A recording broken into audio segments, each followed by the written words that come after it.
Hey guys, welcome to Hip Use History. We're banging it out with the Civil Rights Act of 1964. If you're taking a U.S. history course and you don't know this one by the time the final exam rolls around, you're gonna fail, son. So you better check it out. If you're not in school and you're watching, we're not gonna tell anybody. It's a little cray-cray. But either way, here we go, bang bang, 1964 Civil Rights Act. All right, here we go. So let's outline kind of the main 3 bullet points of what the law does, passed July 2nd, 1964 by Lyndon Baines Johnson. That's really important you get that name down. But number 1, it's gonna federally, officially outlaw discrimination, kind of Jim Crow discrimination based on race, on color, on religion, on sex, or on national origin. Number 2, it's going to ban the practice of unequal application of voter registration laws. Many of the southern states were kind of playing with those voter registration laws to make sure that African Americans weren't allowed to register to vote. And number 3, and this is the big boy, this is the banning of racial segregation. Number 1, in our schools. Number 2, in the workplace. And number 3, in places of public accommodation, places that are open to the public. Now, where does the federal government argue it gets its justification to do this? 3 places. Number 1, Article 1, Section 8, which is that list of delegated powers, includes the Interstate Commerce Clause. So basically stating that because citizens travel to different states, that the federal government, their states are interconnected, has the ability to kind of regulate discrimination. Number 2 is probably more of a powerful argument, which coming from the 14th Amendment, passed after the Civil War, that states that no state can deny its citizens equal protection under the law. Number 3 would be the 15th Amendment, and that comes into that voter registration idea that the federal government is given the ability, Congress is given the ability to enforce kind of equal voter registration. Now, let's do a little bit of the backstory. Remember the 3 bullet points: outlaw discrimination, it's going to ban the unequal application of voter registration, and ban racial segregation in schools, the workplace, and in public accommodation places. There we go. Let's give you the backstory because it's kind of cool.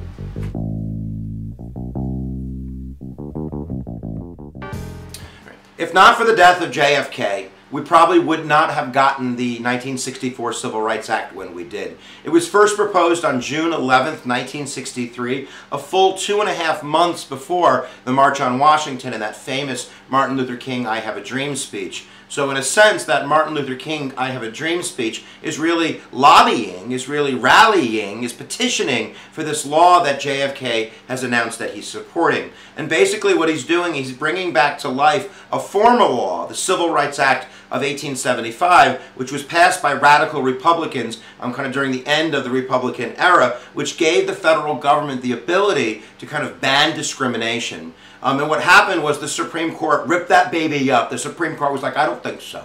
And basically stating that the federal government didn't have the ability to kind of regulate what private citizens do in the states. These were the civil rights cases of 1883.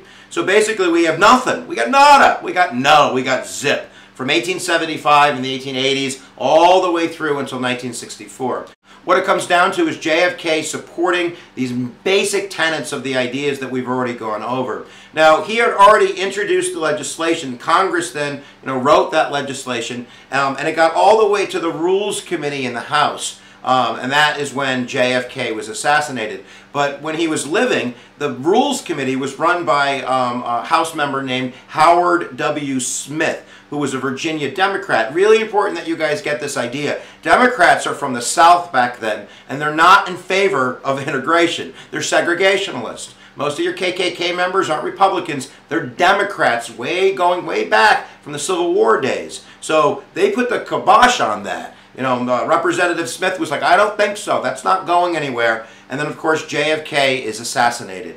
And it's amazing how short after, Lyndon Johnson is really going to kind of use JFK's death to push this piece of legislation. It's November 27th. It's only 5 days after JFK was assassinated that LBJ gives a joint session to Congress where he advocates strongly for this civil rights legislation, bringing up kind of the eulogy of JFK, and that if you don't do this, you kind of suck. And you kind of have JFK rolled around in his grave. So I think that if you're writing an essay or you're engaged in political discussions. I think that's okay to bring up, that, using the bully pulpit, using the power of the voice of the presidency is really something that can push legislation. So it wasn't like LBJ had the easiest time getting it through, but he has quite an advantage over JFK.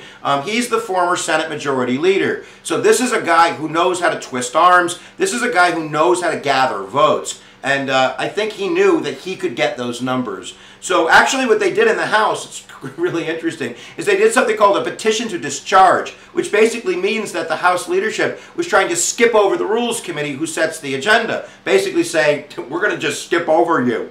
And, when public opinion really started supporting that law, I think that Howard Smith saw the writing on the wall, and he actually pushed it through the Rules Committee himself, rather than get embarrassed with some kind of petition to discharge, which would have kind of hopscotched over him.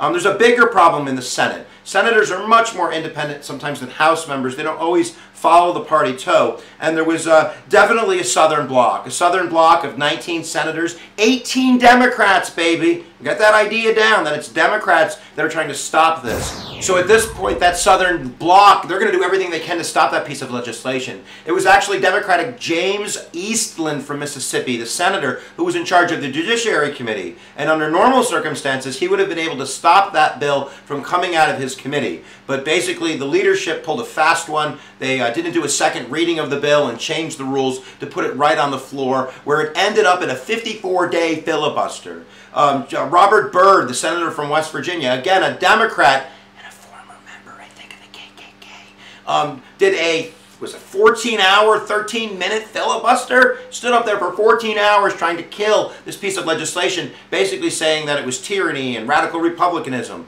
But at the end of the day, we're going to moderate the bill. They took out some of the private discrimination language and kept it to public accommodations, and they ended up with more than 70 votes pushing that through the Senate and getting that bill signed. Now, at the end of the day, there's going to be some court challenges. The Heart of Atlanta Motel versus United States, 1964, is going to have the Supreme Court uphold the use of the Interstate Commerce Clause in order to ban discrimination in public accommodations. It's also going to blossom into some gender protections when we get to the titles like Title IX and sports funding. And it's really, I think, the beginning of federal legislation designed to make things more fair in the states. We're going to get the 1965 Voting Rights Act. And even if you fast forward 30 years and go into the 1990s, the Americans with Disabilities Act is really modeled after that kind of concept of federal protection for people that states aren't protecting. So there you go. You can disagree, you can agree. I don't care. Jim Corn, I don't care. Leave it down in the comments below. So there you go, guys. That's the 1964 Civil Rights Act. If you haven't subscribed, I don't know how else to ask you, but nicely, would you mind subscribing to Hip Hughes History? That'd be great. There you go. That's about as nice as I get. Where attention goes, energy flows, guys. We'll see you next time when we do a little teaching on the YouTubes.